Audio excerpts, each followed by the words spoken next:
Hi, so for this assignment, I just want to explain how I created the document explaining my theme selection and why I'm so passionate about that subtheme. So to start, I went into one of my folders, which in this case is ADCI badges, and clicked this button right here, the new document, and clicked it and went down here to Google Docs. And then obviously typed up my explanation, and then I sent it to a friend of mine and had her go in and make a few changes for me.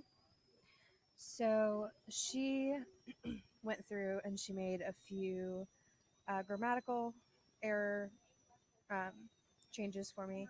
I had forgot a couple of commas and a couple of capital letters where capital letters should have been. And then after reading through what I had written, she told me that she had remembered something else that I had told her when I was explaining it to her, and so she kind of wrote this out and helped me word what I was telling her a little bit better than I did. And so she added that in, and basically that's basically that. Thank you.